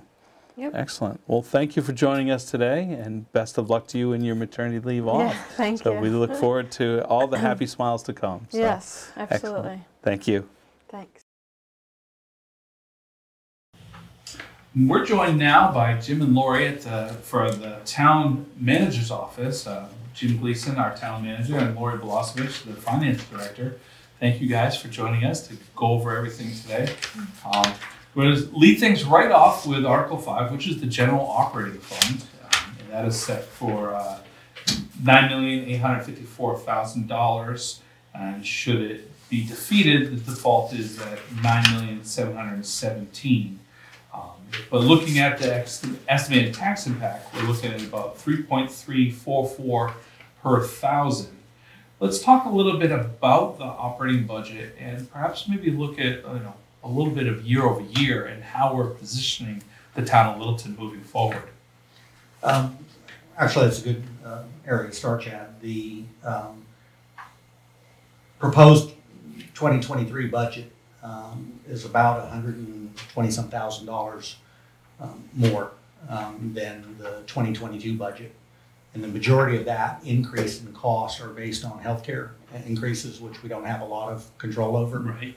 New Hampshire retirement formula for funding increases, and then factoring at least a cost of living increase for the non-union employees. And so for the most part, that's where your your big increases come on there. So considering the year that we've gone through with inflation and all the factors that affect everybody's home, whether it's a business here in town or somebody's resident, we're impacted the same way. And I think even with those challenges, we've been able to come in with a very conservative budget and taking out those few factors that we don't have control over, and then wanting to make sure that your employees are properly compensated. So those are the folks that provide the services. I think we've done a pretty good job, and I give Lori tremendous credit as being a partner with me in over these last couple of years and being successful on the budget process. You mentioned the goal of trying to find that flat budget and attaining that level, and I think 120-some-odd-thousand is not very much in an increase when you start talking about all the layers that goes into operating the township. I mean, you know.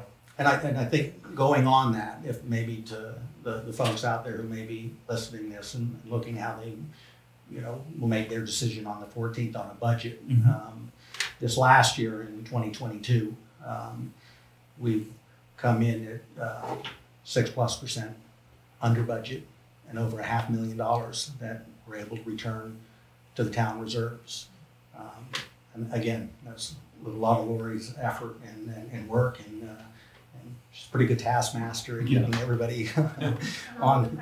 Everybody in terms of there. And last year I even went back and looked, and we had almost $500,000 that were returned. And the reason I think that's important is because when I started, the town had about $500,000 in reserves.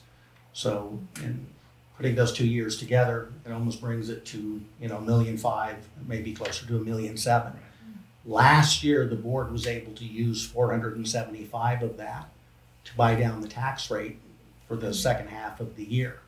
And so they took $475,000. So if we end up the 2022 of $500,000 over, then we can put that $475,000 back, increases the reserves, and this time next year, or when the budget cycle starts, the Board of Selectmen will be able to sit down and look at where are our reserves. And when they took some money out this last year, they left us with $1.2 million, which was still higher than the $500,000. So that was a nice safety net. Certainly. So when we look at the current budget and they're asking for $3.44 per thousand, it's really 99-cent increase versus last year. Right. So while I can't guarantee what the board would do, but we think they'd be in a position to at least be able to use some of those reserves to cut that, at least on the town side of the tax. Well, and I think when you're talking that those minimal levels at such a large operating budget that it is, when you factor in, like you said, those cost of living increases, the utility costs, the fuel costs, and the inflation, just even like eggs and milk and butter, stuff of the staples that we survive on, those are through the roof. I mean, it's hard to not understand where some of those modest increases will come in, but to come in with numbers that are attainable at that low of a level it's definitely a great job to you guys to be able to keep that at a very small increase. It's going to happen. We're seeing it across the board. We talked about the impact of the sewer and what's going to happen with the sewer costs because of the operating costs to go through it. You know, those are cost of living or cost of operation increases that are avoidable or unavoidable. It's the same exact thing here, but these aren't $4 or $5 a year over. You know, we're talking $1 a year over based on last year. So congratulations for the hard work on that. So. Well, thanks. And just for the department heads too. We have a conservative bunch out there. They're very mindful of their budgets and they do an excellent job managing their budgets. So having a chance to speak, they've done. It's not all me. No, but and you are right. I mean, almost everybody who works for the town was here before I got here, so I'm going to give credit to at least previous management in the sense that hired good people, right? And even with Lori, and so yes, I mean we can look good and say we came in under budget and take the credit, but it's every one of those directors and every employee, right down to the guys working in the transfer station, to the highway department, police and fire, and the town offices. They're all look at their expenses and watch what's there. And so I think that the town's very fortunate. They've got a group of people that are dedicated and just as concerned about the bottom line for the taxpayer, because some of them are taxpayers. Right, exactly. And I think there's been a lot of great movements towards cleaning up things along the way, as there have been, errors in planning or errors in judgment for a decision made years back. Cleaning them up as you go, instead of being like, oh, well, this is how we've always done it, so we'll continue. That awareness to do that along the way, to continue to refine, is a testament to the hard work that all the departments have done along the way. So, I don't want to move forward without giving appropriate time to the general fund. Were there specifics about the general fund that you wanted to bring up and discuss? Well, we were able to benefit this year in reference to some capital items by using the ARPA, the federal funds. Yeah. There's a lot of debate out in the news, from the federal government, but we were able to utilize those both in the highway department, the police department, and the fire department for one-time purchases of the capital equipment, which indirectly saved the taxpayers money. So that meant those didn't have to be warrant articles in terms of that. So we've taken full advantage of what was available, and we still have a small balance going into this next year. I think of about $102,000, $103,000 in what was COVID relief ARPA funds that still may be able to allow us to offset a little bit of capital as we go into the next year. Nice. I think Doug had mentioned something about that, a vehicle that they were able to attain that didn't show up on the warrant. He was really proud and excited that that was able to happen. Yeah. So certainly a great opportunity for the town to take advantage of. So moving forward from Article 5, the next one I have here, we can touch on relatively quickly. This is one of those cleanup. We talk about, we find things along the way that we want to make sure are appropriately handled as we come up. But Article 14, the lease agreement with Mount Eustis and the ski hill group. Talk to us a little bit about that scenario with the lease agreement for the hill. Historically, as I learned in coming to Littleton, the Mount Eustis Ski Organization, kind of runs and maintains that, nominal cost for not only residents but even some local folks that are coming in. And since the town owns Mount Eustis, there'd be an agreement in place that covers things like maintenance and liability and what have you. Right. And somewhere through the process, that lease expired and went on for a couple of years. And Caitlin and cleaning up some things in the Parks and Rec department had brought that to our attention. And so since it's a more than a year's lease that has to go to the voters, the Board of Selectmen can do a year or less. And so something like this is better to have, at least in this case, the Mount Eustis wanted a 3-year lease. And so it's out there to the voters, but it kind of puts everything back to where it should be. There's a legal agreement, it lays out, whose each responsibilities are, who's carrying liability and maintenance and what have you. And it makes it a lot easier from a management standpoint. If an issue comes up, we can go back and let's go to the terms of the lease in reference to Certainly. And again, it's just crossing T's, dotting I's, making sure that everything's in the appropriate position should, just in case something comes. So Article 15, this one here is transfer of ownership for property. You had mentioned that there was a lot of land that you guys were interested, the town of Littleton was interested a handful of years back. That's this property, correct? Yeah, the site that the town was interested in is on Riverside and South Street. And it's almost at the pedestrian bridge that goes across there. And my understanding is the town had inquired from the state DOT about getting that when the trail system was improved through that area. And for whatever reason, it didn't happen. Last year, we were surplusing a piece of property on St. Johnsbury Road, and apparently that caught the DOT's eye. So we got a phone call and an email, and so went through the process. Each party, it's as is. We've done our environmental assessments. We've done our testing on it, so we know we're not getting a piece of land that's been contaminated or there's any problems on it. But if the voters do approve that, it is a swap of land, but this would allow for additional parking and maybe other amenities. That would be in addition to the riverfront project that's going on now that connects in that trail through there. So it would be beneficial in just reference to additional green space, right, and just adding to the recreational enhancements. Excellent. And anytime you can add to and enhance an existing project by an acquisition like this, it's going to be a benefit. So, excellent, excellent. Moving forward down the line, the next one that I have on my list here is Article 34. And this one here is the welfare transfer to local assistance. And that's a $50,000 for local assistance expendable trust. Help me to better explain that one, or better understand that one a little bit there. The whole welfare system at the town level was a learning experience for me. It's not something that I've experienced in other states, having welfare at the local level.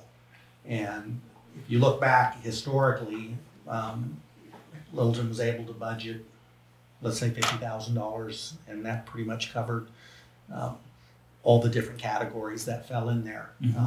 At the start of COVID, that really had an impact on that line item, and I think that first year it was a couple $100,000 over budget. And it's the one line item in the budget that you have no choice. Meaning, you can't just say, sorry, we spent our $50,000, we can't do anything. I guess under the state RSA, you spend. And so we had a couple of years where it really spiked. And so we budgeted the last year in particular based on probably the peak of the spike of COVID.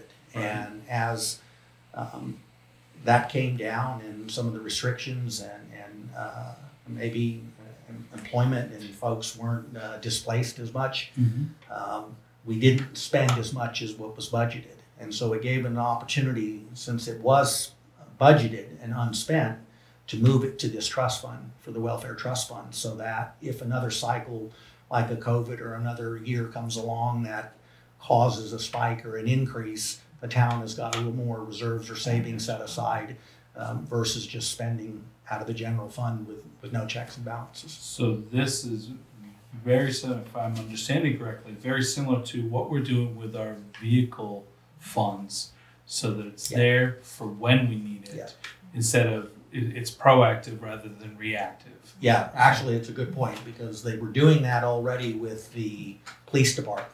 And Public Works is like, that's a good idea. Public Works and Fire, we proposed that same process, and it's the same thing. I know there's always that debate on how much do you take out of the taxpayer, and I get that. They're only going to give you so much of a pie, but if we could show them that by putting little chunks away on an annual basis, it helps even the spike in the tax rate when that need comes, because equipment's always going to be replaced. And so it's specific to capital. We can't use any of this for operating, strictly for capital.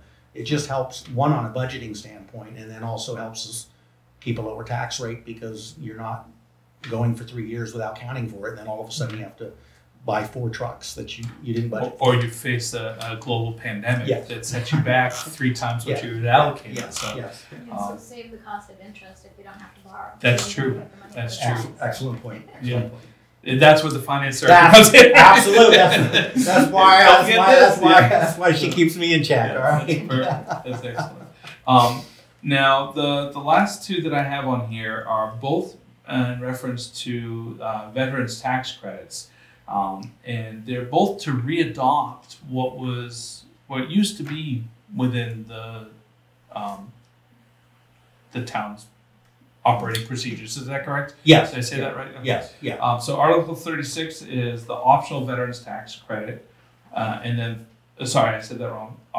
35 is the optional veterans tax credit, and then 36 is all veterans tax credits. Yes. So let's quickly walk through those and why how they're different, if we could. Okay, Article 35 and 36, as you said, were already on the books and adopted by the town, and they were adopted under specific state language, House bills that were adopted in the state to provide this additional $500 tax credit for veterans, and the House here in New Hampshire updated the language, and I think what they did is they broadened the definition of veteran in reference, and so these are more cleanup language, so that they're not new breaks. We're just making our language match the state language. Okay, perfect.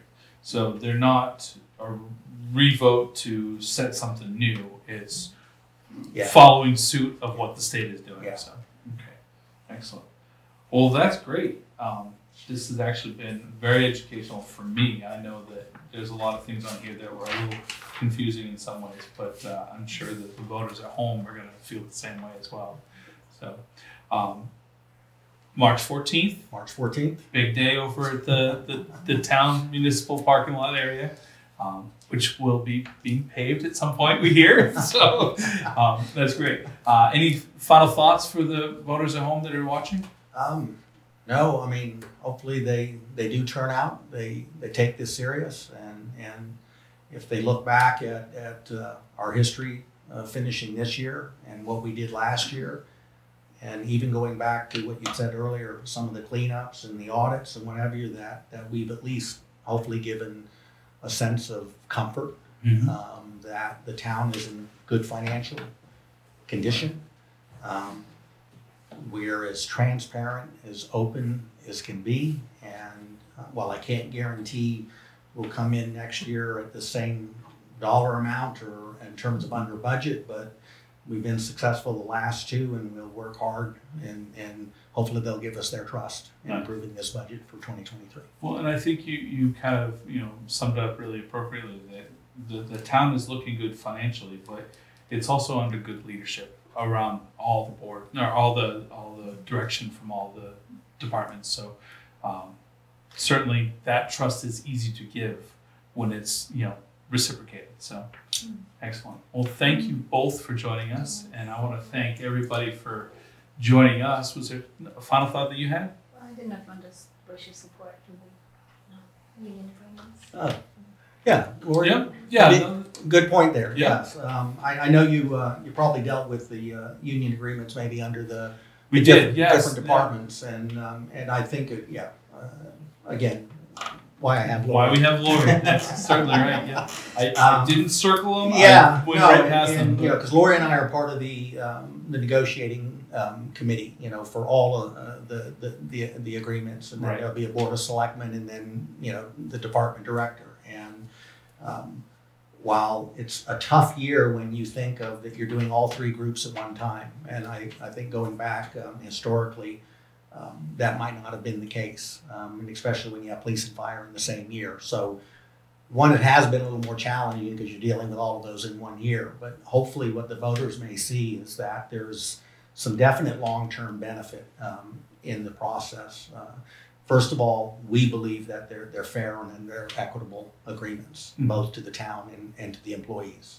When you're in a marketplace today where you see places are losing people and the competition and attracting talent, we want to be a place where people feel valued and that they're compensated fairly and adequately for what they do. And we think we did that in these agreements. In addition to that, the police is a 3-year, and the highway department and the transfer station is a 3-year, and the fire department in our negotiations agreed to a 4-year. And part of that strategy was to get the two bigger unions, the police and fire, not to be on the same year. And also, by giving us 3 and 4 years out, if passed by the voters, then we can adequately know what we're going to be budgeting, not just for this year 1, but we know year 2, year 3, and year 4, because sometimes a lot of people are using the term the accumulative effect. Right. Every raise is cumulative, but the point is that we can plan for that.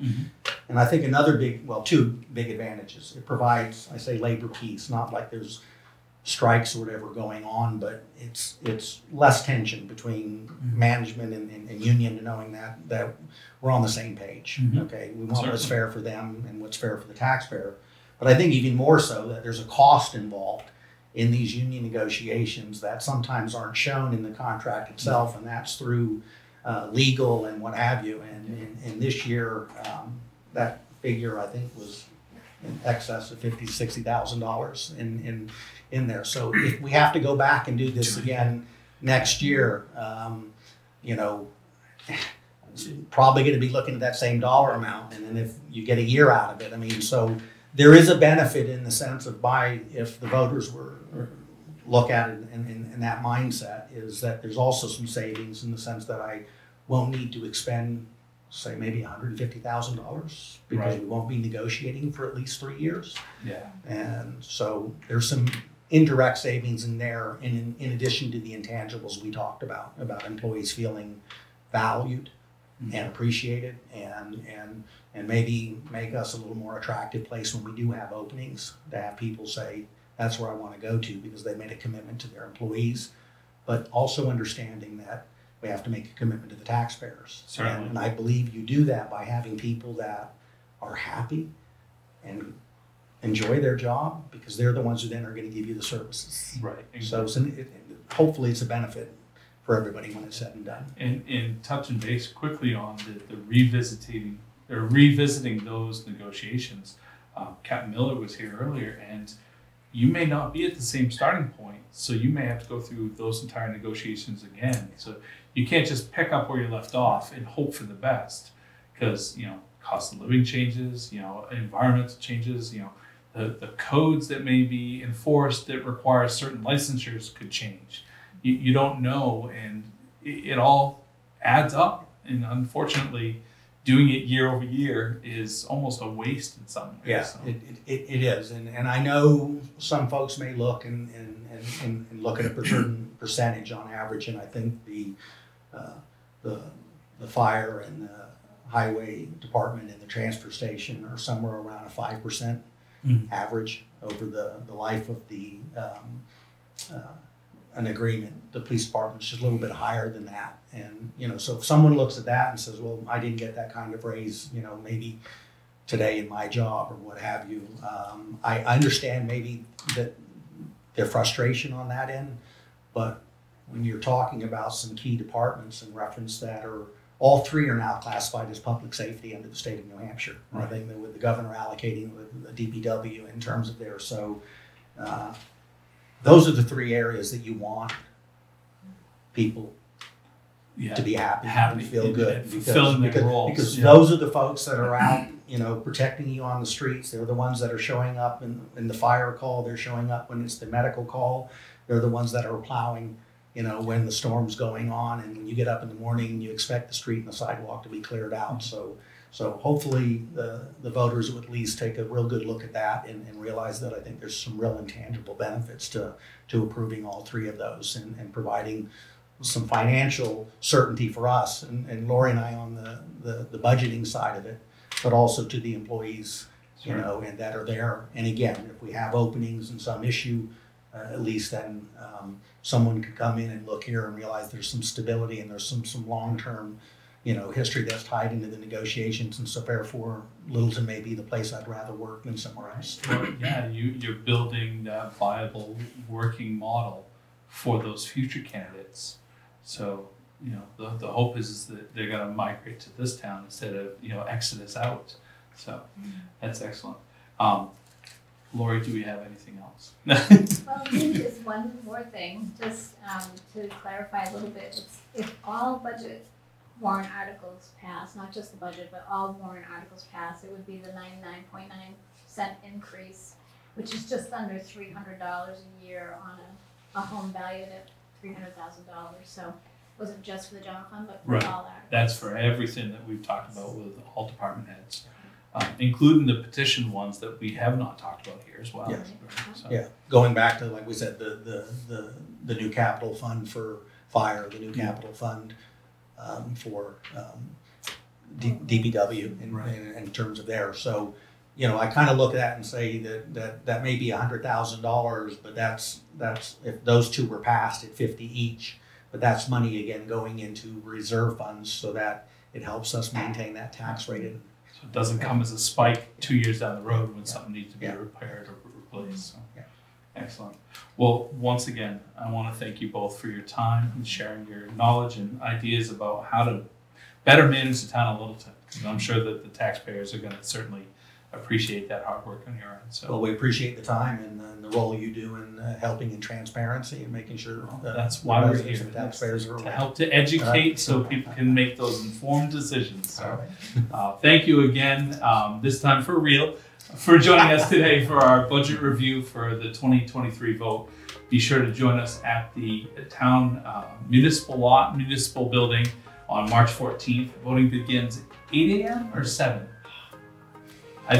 In the morning on 3/14. Available at Littleton's website, littletonnh.org. Was it 7 to 8? 8 a.m. to 7 p.m. 8 a.m. to 7 p.m. So Now you know why I have Lori again. it's unprecedented the amount of time that she has saved both of us. Yeah, absolutely. Well, thank you all, and we'll be seeing you at the polls on the 14th. So have a good day.